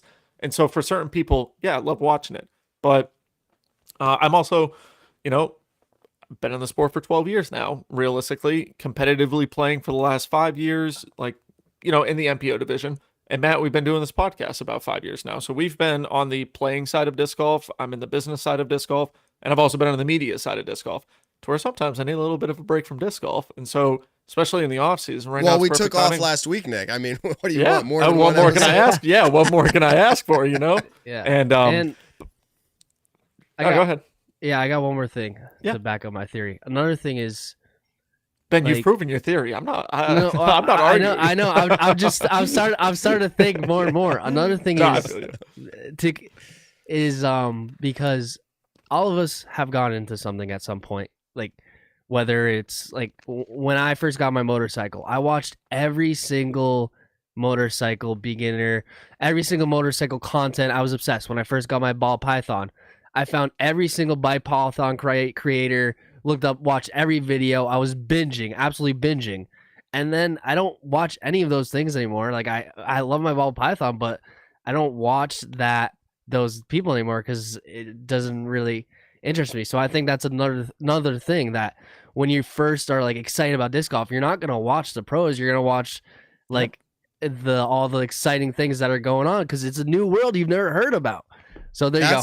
No, that makes whole sense because like I want to buy a Harley. I want to get the Harley V-Rod, the Night Rod, and so like my dad had one when I was growing up, and it was always my favorite bike. It was badass, you know, and so I want to get one of those for myself. And so I watch a lot of Harley V-Rod videos, the Night Rod edition. You know, what are the pros? What are the cons of it? When I bought my Acura TLX, what were the pros and the cons? And It was you the never first year watched that it they made. after. No, never watched it after. I will say though, when I got into darts, you know, Simon technically got me into darts. And we watched a darts tournament at his house while we were playing. And I was like, dude, the crowd, like, it's so funny to me. Watch highlights of the Darts World Championships right now, because when those players are up there and they're throwing, the crowd is singing a song. They are jumping up and down. Dude, like, disc golfers would not survive in a darts crowd because they just wouldn't know what to do. But I went instantly into watching the pros. And one of the reasons for it is because the pros are so good at the subtraction and what they need to do to finish out their game of 501, right? And so it was a learning experience for me of, you know, if I'm sitting on, I'm going to use one of the most basic examples, but if I have 120 left, I got to go triple 20, 20, double 20. And it's called a Shanghai. And like, that's how you get out. And you learn those things by watching the pros do it. Everything else though, Ben, totally agreed, to where when I'm first getting to something that I like, you know, a new thing that I like, I do watch the local, like, you know, I love watching PGA events or live golf highlights, but I also love watching good. I love watching some random, you know, I used to watch Brody's golf videos when Brody was a golfing YouTube person or YouTuber golfer, however you say it. I watched a ton of Brody videos, even if they were an hour plus long. I was watching it because it was fun content. And so yeah, but everything you're saying, Ben, I'm, you know, we don't agree much, but we agree on this one. And there's just something about watching the pros on YouTube play. Like, me personally, if I want to watch one of those entertaining videos, I want to watch a really good player do it. There's just something about it. Like, Rick Shields is another big golf YouTuber. It's because he's really good at what he does. That's why he's so big. If he was just like an amateur, just kind of like he wouldn't be as successful as he is. I think that's another thing that people want to watch the pros play. And if you are really good at something and known, then you'll get anyone will want to watch your throw the trash can on the 9-hole thing. So I don't know. It's very I on my other podcast, Funzy, we talk about content a lot. So it's very just like, it's very, I don't know. It's just something fun to talk about. And it's very, I don't know what I'm trying to say, but it's very, very well. Nick and I started this. This will be our 6th, or we're finishing. We keep going over this every year. 2020, 21. Yeah. What are we doing? We just finished our 5th. We're starting our 6th. Oh, like literally more than our I next thought. Yeah. Our next episode will be our crazy. sixth season of Disc Golf Talk. And we started this. I was just like bored going into pandemic, and I'm like, that's how long ago, by the way, pandemic was, 2020. But dude, right? I was like, Ben or Nick, I'm starting a podcast. You want in? Yeah, let's do it. Cool. All right, let's do a name. Oh, let's just do our names. Let's like, it was just like, but what did we want to bring? It was on purpose, Disc Golf Talk. And at the time, if you remember our first 20 episodes, like, we were very driven on like engaging segments of like games and quizzes and interviews, all that kind of stuff, right? But like, so we're in the off season right now. We'll probably get back to a lot more of these segment style things. Fun. I know some people love Judge That Disc Golfer, etc. All that stuff. So like, content is, it is fun to talk about. That's why I got into it. That's why we did this. It's for the love of, we talk disc golf, but let's make it fun for everybody. You know, we're a show. We've always said that, to where, we're a podcast. Don't get me wrong, but originally we were the Nick and Matt show. And we did those things. We did the Judge That Disc Golfer. One of the best ones I thought we had in a long time was the 2 Truths and a Lie. Remember when you get all the pros to do the 2 Truths and a Lie and everything like that? We'd have the guests try to guess it because it's their friends, stuff like that. Very, very, very fun time. And So what I did today, if you're listening and you're not a friend of mine on Facebook, that's probably where, actually I don't post very much anywhere. I post between Instagram and Facebook.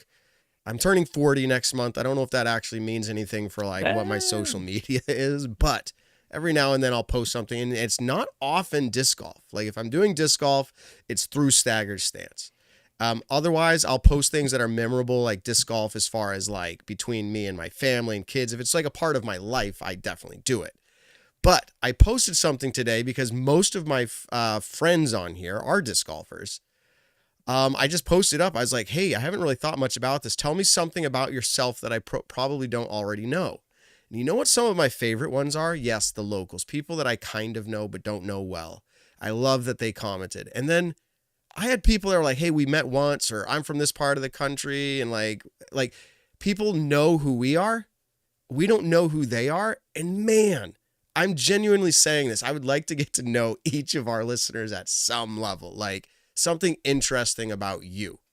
So it's very rare that I would say this, but on my own personal social media, Facebook, it is a public post. I think all of my posts are public. If you're not a friend, you'd have to look it up. But just comment. You can say, hey, I'm a listener of the show. Here's something fun about me. Happy to know. It like makes me feel like a better connection to our listeners.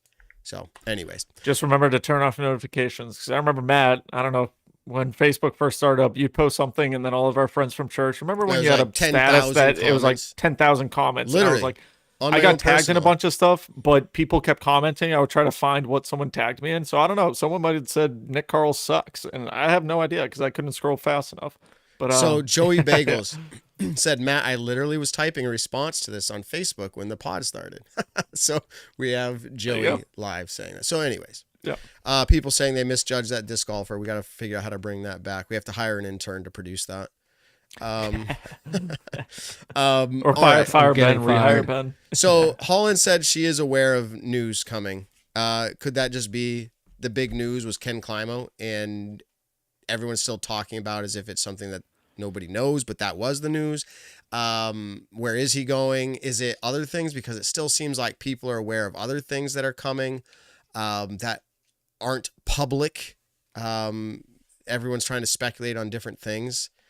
I mean, Kale left Prodigy. Yeah, there you go. That was huge. Kale's one of my favorite people. Like when we talk about OG, who I fanboy over, right? Nate Doss. Okay. He's up there. Will Schustrick. Mine's Will Schustrick. Will Schustrick. Yeah.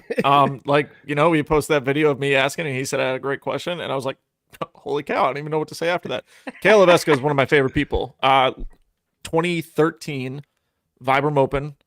It was the year that Paul played really, really well. Obviously shot what I think is still one of the best runs ever in disc golf. Kale was on the card, and I remember Kale had just hit a putt. It was after hole 11. They were going to hole 12, and he's just high-fiving everyone. And, I got a high five from Kale. And this is back when, surfer hair, forward hat, whatever.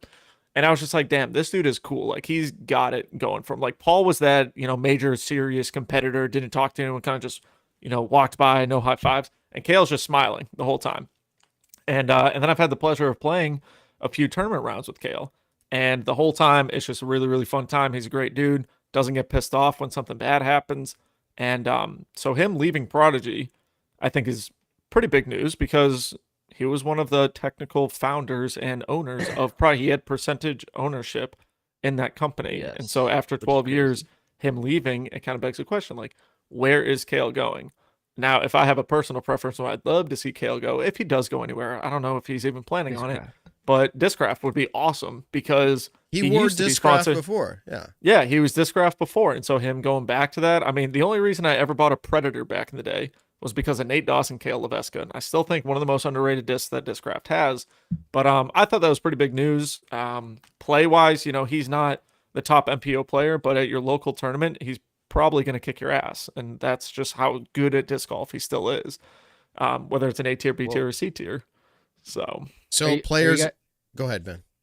Are you guys ready for this? I'm gonna start the pot. I'm gonna start the off season pot.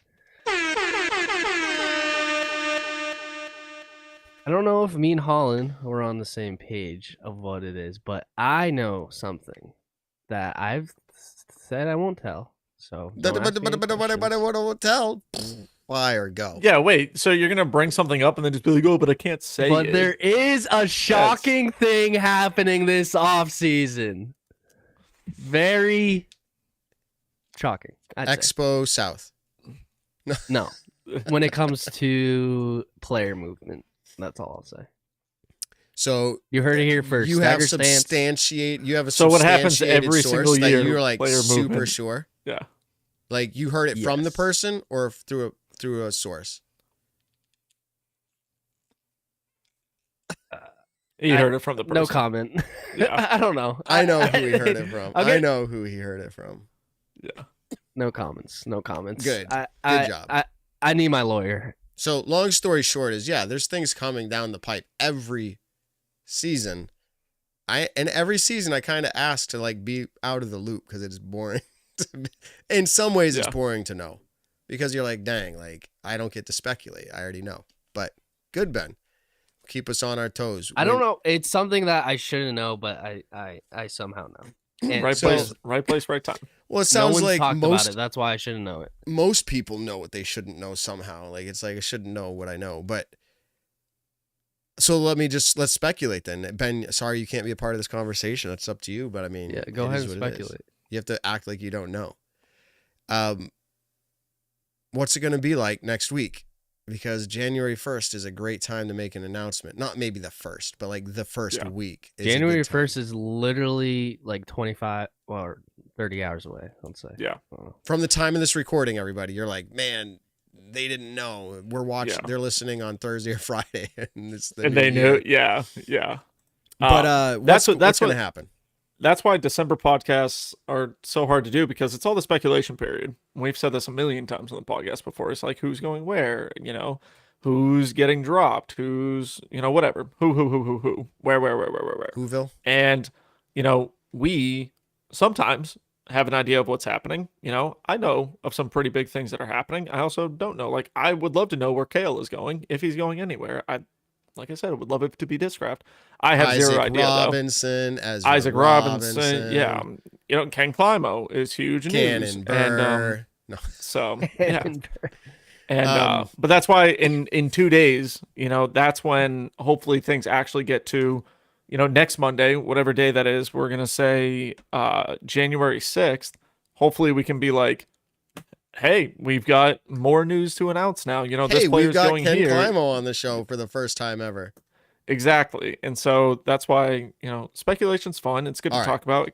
Kind of, Kevin Jones with Innova. With Innova. Matt, I'm with him for another year. Matt. What? That's so fun. Why are we on the same wavelength? Literally, I was about to mutter the words. Murder. I'm about to murder Kevin. We're not on the I was literally about to say, breaking news, Kevin Jones to Innova as a joke, and then you just said that. Well, what the heck? I'm just trying to up Ben on what he knows. I gotta get things out there. So yeah, Kevin Jones, but the way he announced is like I'm with him for another year. Kind of like I'm just gonna keep doing this year thing because nothing else is getting lined up right now. The disc golf, I guess the landscape of disc golf is not what it was 3 or 4 years ago. Got to kind of take what you can get or give and earn it. I mean, Paul Macbeth earned his first $1 million before anyone else did it. So you can earn it. I think it's harder right now. I don't know. That's a good conversation. Would it be harder right now to earn $1 million contract versus when Paul did it? Versus when Paul did it. Oh, versus when Paul. I don't know. Like Paul being the first. You have to be a Paul Simon or Ricky caliber player with the status, But even if you had it now, you couldn't get it now. Like I'll say this: Isaac's a 2-time world champ. Ricky Wysocki's a 2-time world champ. Isaac's not getting $1 million contract this next coming year. He said he would have been happy with like 150. That's what I mean. Like, and on our show right now, I don't think anyone's throwing out $1 million contract this year. Maybe that's the huge news: is the players getting $1 million contract and they're going to announce it. Maybe that's it. I don't think that's Climo. It. But I mean, that's where. I think it's going to be a hot minute to see $1 million contract. Like even Gannon, with all the accolades that he has right now, still doesn't have that one thing that every single big time player needs, besides Simon, is a world championship, right? Well, here's my theory. Back to my theories. Why Gannon or Isaac aren't getting the $1 million contract? Let's say disc golf was still in the boom phase. I think they wouldn't get it because I think companies value the players, like time in the market, the players that have been there for a while, that proven themselves time and time again. I mean, you see the ones that got the millions were Paul, Ricky, Simon. All those players have been around doing their thing for over a decade and winning world championships and stuff like that.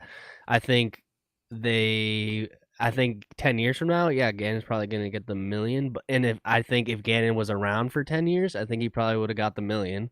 But since he's new and still beginning, I think companies aren't quite like Yeah, they don't see the brand. They haven't proven their brand or yet because they Yeah. still have so much potential. They haven't proven everything they can yet. Whereas like those guys, basically, if they retire today, like they're Hall of Famers and legends. So the other thing that made the $1 million contracts kind of accessible, and I'm going to use Paul and Simon as an example in this one. Like Paul showed dominance for years and years and years, you know, but Paul in the prime of his career went from the choice of champions to the #1 leader in disc sports, going from Innova to Discraft. That was a huge move. Discraft knew that they were going to make money off of Paul because Paul leaving Innova to go to Discraft, regardless of whether he won the world championships in 2019 or not, they were going to make sales off of Paul's plastic. Everyone was going to buy it, right? Same thing with Simon going from being a crush boy with Discmania, jumping over onto the MVP train. That was huge. Both companies knew that they were going to make money. They're proven plastic pushers. That's another good point. Proven plastic pushers. Exactly. I don't know Gannon's numbers. I don't know Isaac's numbers. I don't know how much. Definitely not as much as them. Yeah, exactly. And maybe Gannon was never given the it. opportunity yet. Like maybe Prodigy, same thing for Isaac as well. Maybe they were never given the opportunity to push more and more plastic. But you know, Paul had his dominance, the decade of dominance, right? And so pre-COVID people loved the competitiveness of Paul and Ricky and Simon. And then even post-COVID, people got to see Paul win a world championship in 2022. And so they still see that decade of dominance from him. And that's why he can continue to push plastic. You know, the plastic at Olympus, right? We're an all Discraft Pro Shop. The plastic that sells the most is anything with Paul's name on it. Anything that, you know, Paul puts his signature on, that goes in and out the door very, very quickly. And I know Gannon just dropped a new disc, if the Glacier, if I'm right. Correct. And hopefully that sells great for him, you know. But like Ben just said earlier, you know, they are proven plastic pushers. And that's huge. That and 3 that's times fast. Yeah, I know, right? I'd say bad word probably in there somewhere. But proven plastic. Yeah. So I think that's what stuff is like. Who besides those top people, you know, who's really, really pushing plastic, right? Because that's one of the biggest ROIs in disc golf. That's where disc golf companies are making all their money. Well, like Discraft's not making money off their. Oh, they are making money off their apparel because it's really cool. But they're making the majority of their money off of plastic. This will be harsh, but Nathan Queen's not pushing plastic. Nope. And the reason I bring him up finale is winner. I don't think it was announced this way, but if you read into it, it's pretty obvious. Again, I could be making someone mad, like Holyn says she listens. She's like, they have no idea. But reading into Nathan Queen's post, sounds like Innova is passed on Nathan Queen, not vice versa. It's not Nathan being like, I'm done. So Randon Lana, if you guys know who Randon Lana is, right? So I don't want to say that's too negative to say quitting, but yes. Yeah. Randon Lana was sponsored by Innova for 12 plus years. Randon's not pushing plastic. I love Randon. The dude crushes a disc, and he actually had one of his better years than he's ever had on tour this past year. Improved on his putting, everything like that. But he is not pushing plastic. He advanced by 26 places better than the previous year. 26. Yeah. He was I want to give it to you before you go on. He was the highest, I think. The biggest advancer of like average finish. He was the guy last year that moved the biggest. The biggest, yeah. But and dropped. Probably not selling plastic for Innova. And Innova is looking for either champions who are winning or in contention to win like pretty Look at it, Calvin. Or Nate Sexton. Well, I was going to say, or either winners or people who are selling their product. Because if they're going to invest money, we've talked about this last episode and the one before, if they're going to invest money, they need to see the return. Mm-hmm. So championships do that as well as selling plastic. So yeah, Randon supposedly not coming back maybe to disc golf. We should have lined him up. I mean, that's interesting. Yeah. The one of the biggest improvers of Holland's not here. The biggest improvers of last year, maybe not coming back on tour. And why he's leaving. Yeah, it sounds like he has a good opportunity. I mean, Calvin was teetering on that for a while. Like, not this year, but I mean, there was a period of time where Calvin's like, hey, like I can go get a great career that pays money. I just show up and I do my job. And then he realized he could show up and do his disc golf job and be fine too. So that's and good. still make a lot of money doing that as well. Yeah. Gannon bought himself an SUV. He Good for him. probably did that cash, and I have not texted him on it. Just guessing. Dude had a great year. He said he bought himself that gift. What's next for him? The driver's license? Yes, Thought he Space does not have money. Athletics. Just giving you kind of the quick hitting news items of the last week before we get into next season or next year, 2025. Thought Space Athletics, very cool brand, had to clear up rumors that they were not going bankrupt. Sounds like they got mixed up, or not mixed up, but they had some unfortunate situation with, I guess, customers, buyers. They I did haven't a heard pre-order. this at all. You haven't heard this at all. So they did a No. pre-order. No, this is all news to me. They did a pre-order of discs. Here, I'll read it to you. They did a pre-order of discs, and then their pre-order customer didn't pay. So, and by that, it's like a large order. So here's what they said. Thought Space is a small company run by 4 of us in a warehouse. While being smaller means we can be more agile, it also means we feel setbacks more. We are not at risk of going bankrupt, but we experienced a significant setback when an international distributor's large pre-order was not paid for after manufacturing. That hurts. They didn't say that, but that's like, if you Yeah. print up 20,000 discs, I don't know what number we're talking. What that cost you, and you're like, cool, like we're gonna make this because we already sold it, and no, you didn't. Now you have 20,000 discs that you paid for. This setback caused production delays for 2024, with most of our newest releases originally being rescheduled for Q1, Q2 of 2024, released over the last couple of months. So everything was behind, is what they're saying. We have had an open discussion with everyone on our team, and we've explained the situation, and we are actively working to ensure that what was owed to the team from 2024 is paid throughout 2025, because there's rumors going on, oh, they're going to be bankrupt, this, that, they're not paying out people. So like players leaving, I said it, I guess this is kind of to toot my horn, but I said this a month or two ago, like this is what the offseason is going to be leading into next year. Players and companies announcing hardships, and players aren't going to be making close to. The players that are 40th to lower position, or even 30th to lower, it's going to be kind of like days of old, a little bit. Yeah. Like they're going to have to grind it out and figure out how to make a way without having salaries. But I think we'll come back around the corner from this. It just has to equal out. Anthony Barella, because we took off last week, I know a lot of this probably is older news to some people, but Anthony Barella upped his contract by 3 years with Discraft. No announcement of financials, and besides Paul Macbeth, I don't think we've ever heard. Oh, Chris Dickerson, right? With Discraft, we heard Chris Dickerson. We heard the value of Chris Dickerson's. We knew Paul Macbeth's value. I don't think we've ever heard others. We never heard Paige Pierce. We never heard. Remember when we heard Drew Gibson's? It was like the $500 million deal. Oh, yeah, you know, that's right. like Potential $1 million deal. No, it was something like that. That's funny. Like, this will be worth this much. It's true. I mean, it's kind of like net worth, but like Anthony Barella ups, and that makes you kind of wonder. I feel like AB's a valuable enough player that he deserves, if that's the right word, to shop a salary. Like a manufacturer should pay to have him on the team. It's like almost no question.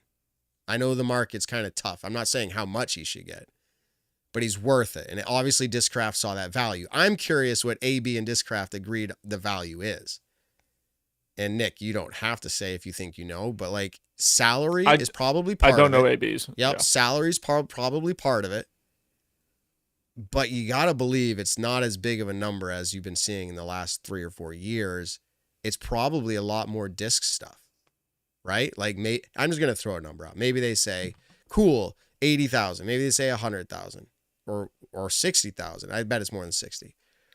And then they say, and all this disc stuff. Like, we're going to help you out. Like, we're going to take care of tournament entries, all that kind of stuff. But like, it's just, I would be really interested if we could figure out ABs. And granted, probably wouldn't tell me if I reached out, but it'd be very interesting to know, like, what is the landscape right now? Like, is Isaac going to tell us? Like, I want to know. I want to know what this year's landscape was. So let's stay tuned for that. I mean, when it comes to AB, you got to look at it like AB jersey sales have to be far exceeded than everyone else in all of disc golf this year. I feel like by a mile. His apparel sales, I feel like we're through the roof. You see a lot of Paul Macbeth stuff at tournaments. You see a lot of Ricky stuff at tournaments. But I saw a lot of AB stuff at tournaments this year. Mm-hmm. You know, AB is kind of that cool, young, badass kid. Came out with 4 wins this year. Came out with, the new disc, the Venom, stuff like that. Just has that personality that people like to support. And so it wouldn't surprise me if like, let's say AB salary, probably over 6 figures, right? Probably over $110,000 a year is what I would have to assume. And then you got to think as well, you is think more than actual likely, easily cash salary, like I think cash salary, Easily. I think guaranteed money is easily over 6 figures this year. And I say that When you I say think over easily, 100 grand. Ben, are you meaning like it's easy to say it's 110, or are you saying it's over that, like easy over that? It's easily at least $100,000. Okay. Yeah. I mean, Discraft, the reason things happen like this is because Discraft realized, oh crap, he just won 4 things. He just sold a ton of plastic. We gotta wrap him up immediately before he has the opportunity to go into off-season talks or whatever like that. That's what. But when you say easy, are you saying that is the number, Easily. or how high would you go? For AB, Yeah. I'd say I'd 1 be to 2. paying him $250K a year. You would. Personally. Yeah. Well, like you Yes. think that's what he would be worth? Okay. Yes. Not I'm disc saying sales. it's You're happening, saying but- like actual is contract salary. Here's what I would do. I would do $250K a year, guaranteed, but every disc sale and jersey sale up to the $250K you have to get to that. That's part. You're not getting $250K and then every disc sale and jersey sale on top of that. It's $250K. Get your. It's once you get discs to and jerseys. $250K, then you start getting the $4 or $8 per jersey. Yeah, or per so like disc. $250 guaranteed, and then after that, like if you really work hard, then you can get that bonus. But I like you need to give us $250K worth of whatever the jerseys or So I want to be clear. I'm talking just pure salary, no matter what he does. Like they check at the end of every week or month. Like you're saying 250,000. I'm not talking the value of his contract. I think you could guarantee that $250K because he's going to hit it. If he doesn't, then you just make up the difference. I think that's you can guarantee a $250K. I'm just saying that's the agreement I would do, so I can recoup some of that money back through his sales rather than I'm giving you $250 and then you get another $250 on your discs and whatever sales. Matt, to your point, what I'm thinking is if what I think AB is getting paid, I would put around the 150 mark. Is what I think. That's how I'm feeling. Like, I could go anywhere from 130 to 180 is what I would think. And I also think very, very deserving of that.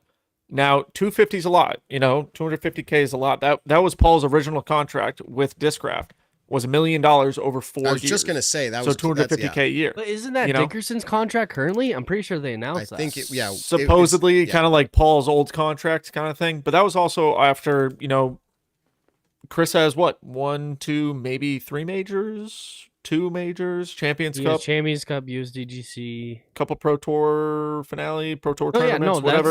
That's not a knock on Chris. Yeah, no. But I'm not trying. Yeah, he had a great season this year too. People just don't realize that he just never won, but he was so consistent. So this is also like, can a company keep? You got to pay Paul $1 million, right? Guaranteed, he's making $1 million. It's a lot of friggin' money. So many. You got to pay people. You got to pay Paige probably over $200,000 a year. Missy probably over $100,000 to $150,000 a year. Now throw AB in that mix. Throw Adam Hammis in that mix. Adam's probably very, very close salary wise to a 6-figure contract. Same thing. We're talking about Discraft right now, but look at Calvin Heimberg. Calvin's probably making about $250K, almost guaranteed. I would say 200 at least is like guaranteed. He's making $200,000 a year off of Innova's salary. Simon Lizotte, we don't know the exact numbers, but rumor was the million. Ricky, rumor was the million. Or maybe Ricky's was announced exactly. I forget. But yeah, it's a lot of friggin' money in payroll. And so this is where we were talking about it when we had Will on the shows. Like, how do you determine the ROI on someone? How do you look at what you're about to pay a player? And AB, like I said, has that kind of style about him. He's likable. He kicked ass this year.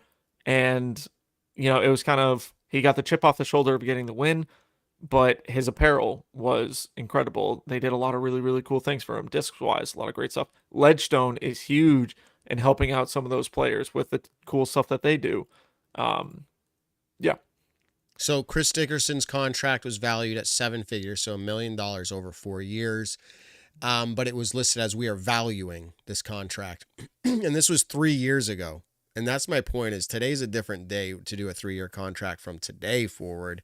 I think we're not far out of the ballpark. I'm just not as convinced as Ben, or maybe we're not talking the same language here about like the salary value versus the contract value. I think it's easily over 6 figures. That's what I'm saying. For the salary. Yeah. Oh god. Yes. It has to be. Yes. Yeah. But I don't know if I'd say easy as in like you were making it seem to me when I heard you say it like, Matt, it's way more than when you were saying easy. I think if we were to say 100 to 150, I would easily agree. Like it's like it's guaranteed. Like I'd bet Yeah, okay. $100,000 that it's over $100,000. Let's do You it. have 100 man. grand Let's to do bet? it. Yeah, we're all ready. I'm gonna text AB and be like, tell us you make 98,000. And we will give you a portion. Yeah. But anyways, there's a value of it, of course, and that was Dickerson saying valued at 7 figures, but it's obviously that was not salary. And otherwise you would have said it more that way because he was talking about other ways to earn that money. Anyways, so AB does that. That's pretty cool for him. 3 years now left with Discraft. Yeah, so players are on the move.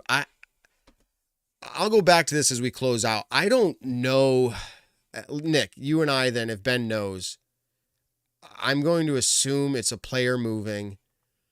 We talked about this a few episodes ago, and I said, like, would there ever be a bigger one that would surprise us more? Like, whether Maybe it was it's a player retiring. Simon MVP. Yeah, but I still don't think, like, let's say Paige Pierce is like, hey, I'm done. Like, that's like a different kind of big news. You're like, oh, that's a bummer. Yeah.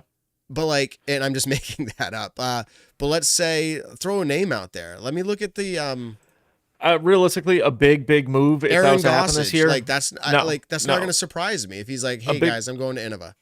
A big move would be Ricky or DD getting out of disc golf. Those are the two biggest things that I like would a see company. happening right now. Like a company like DD saying, hey, we're tapped out. We're done. So not a player moving. You don't think there's a big enough player move? I'm going to tell you the names. Ricky would be the biggest player move name. Yes, but no one else would compare. Okay, Brody Smith saying I'm done with Discraft. That could be it would be big because of who he is in disc golf. Yeah. Calvin Heimberg would be huge, but huge not as like big as like Simon or Eagle, like in the years past. But I mean big. If something's going to happen this year, I'm giving you those names, at least two I think. Yeah. I'm just looking through them, guys. I'm going to shout if it stands out to me.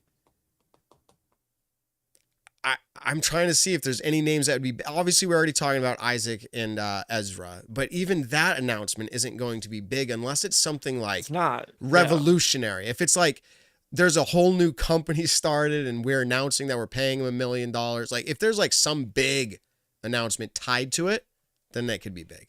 But just stand alone, like Isaac goes to MVP. I don't know if you guys, I just said shocking. I don't know if you guys will think it's big, but I think it's shocking. Jeremy Colling, it'd be a different kind of big. James Conrad. Yeah. James Proctor lining up with like Prodigy or something could be big. Prodigy. I'm just, but none of those would be like shocking though. No, not like, wow. Like something shocking would be a company going out of business. That would be shocking to me. In the sense of like, I just keep using DD as the example. Lone Star, AGL, Sure. Mint, whoever, a company that has established themselves in disc golf. If they were to say, "Hey, we are done," tour related to your point, Nick. Tour related. Okay, so like, there's some big competing tour that gets announced, which we already know Go Throw is not a competing tour or whatever. But like, let's say some big tour came out and they're like, we're paying everybody a certain amount of money to play our tour. We're like trying to actually compete with the pro tour. Like that would be big. That would be big. That'd be news. big. Okay. Yep. A company, to your point, being like, we're done, we're wrapping up, or mergers of other companies. Like Prodigy now falls under House of Disc or whatever. You know what I mean? Like, but that's not shocking either. Discraft buys Prodigy. Yeah. Like that would be more shocking Big than House of news. Discs acquiring someone else. Big news. And I'm trying to see if we can catch anything here in a bottleneck. If we're just like, yeah, we got it right. Somehow we're like, we got one of the ideas right. Yeah. I think a big time player retiring, maybe like, you know, like let's say Paul was like, hey, I'm retiring. Okay. Yeah, that would be big. That would be huge. That'd be huge. That'd be huge. That'd be shocking. That would be shocking to me. Good one. Spoiler alert, he's it's not happening. retiring. Sorry, people. Say, Nick, are we guessing that? Yeah. No. We're selling Olympus. Yeah. No. No, that's his retirement plan, bro. Yeah, You're his I know, retirement right? plan. No pressure. I'm just saying, and this is no diss to all the other players that I skipped over, but every other player that I skipped over, there was no element of even like close to being like if Adam Hammis is like, hey, I'm going to play for Innova, like that's news. It's interesting. It's not like, dude, that's big news. Would it be shocking? Yeah, it'd be shocking because he's got a great relationship with Discraft, but at the same time, okay, like, I can that's see not shocking. Okay, so I'm not expecting anything massive as far as players go. I think it's got to be a company going under. All right. The tour, something to do with the Pro Tour of like, hey, we're done, we're tapped. The Pro Tour is over. Todd Rainwater, see you later. Stink. You know. Well, already this year, wasn't it this year, or is time flew so much that like was this the year FPO like was announced like canceled for a while? I remember that. Like, dude, this year was crazy. Yeah. Oh yeah. Wait, how did we forget about that? Like crazy. Well, I mean, nothing wild. really. Yeah. They're like, we have this alternate event tour and all that stuff, and like it was just like wild. That's so, like, right, Matt. That's so right. Yeah, it's like wild. they had that separate tour. Yeah. And then they're like, how is this gonna work? And the FPO. Anyways. That was a fun day of reading Facebook. Yeah, I'm just bringing this up because like you're right, Nick. It could be something tour related. I do not think the tour is in trouble this year. And frankly, I don't think they're in trouble going forward. I've seen some speculation about that. I don't think that's an issue. There'll always be complaints about the PDGA. There'll always be complaints about the Pro Tour. There'll always be complaints about our show. Like, it's what people like to do. I don't see that as being an actual thing to be concerned about. So yeah, company, maybe some tour announcement. And then we will probably see some players shift. But other than that, who knows? So this was a pretty good show. It's the last one before 2025. Yeah, holy crap. Nick, it looks great to have you on the green screen. Happy New Year. Yeah. Shout out to Brian and Grayson. They're the ones who got me the green screen. Let's see. Make myself blurry. Should we show people? Green screen. Oh, green screen. Yeah. Yeah. I did not drive to Massachusetts today. I don't plan on doing that drive in a long time. We can put Nick wherever we want him now, on a plane. We could, put me on remember I the used back to of do a that? dragon. I used to do that, and then people started getting angry. They're like, I can't concentrate with Ben's freaking background moving. Well, that's because once, Ben, I think you put like a waterfall up, and for some reason in studio, but in studio, I don't think we realized there was audio tied to that. So like while people are talking, you just hear water running. We're just laughing, and like people are like, I can't listen.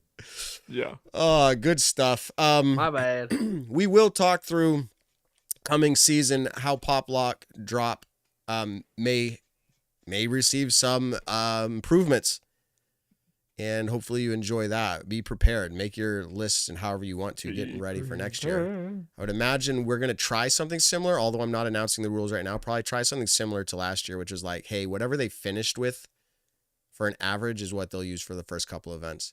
But I think we're going to have the Madison Walker rule, which is going to be something like if like four of the hosts agree or something, you know, like a majority vote agrees that like there was some situation that inflates or deflates a player's, average finish, unnaturally, if you will. Yeah. Like, because for what it's worth, we knew Madison was a better player. She was playing hurt for so long, and it's like, I don't know how you would deal with it. But anyways, we'll bring that back, and we'll look at the segments we bring back. We're really excited about it. And like I said, stay tuned for next week.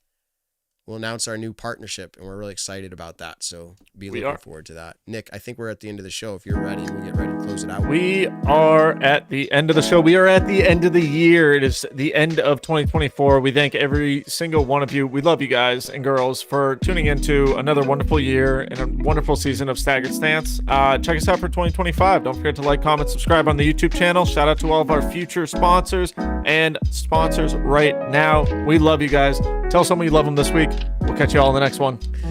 This was the first full season of non-Nick and Matt, right? This is the first full season of Staggered Stance. Staggies. The end of an era started at the beginning of the year, and then a completion of the beginning of an era started at the end of this year, saying we did it. One full year Staggered Stance. We plan to bring you good disc golf talk going to next year. We appreciate everyone who listens. Seriously. I mean that. That's why, like I said, I reached out today on social media. Let me know who you are. What's something interesting about you? You get to hear us talk. I'd like to know more about those who listen to us. Ben, anything to say before we close out the year? Thanks for everyone for the support. We love you guys. We're going to do this to the year 2045. So stay tuned. Make sure you subscribe. And thanks. And come to the Disc Golf Expo. Thank you. Peace out, everybody.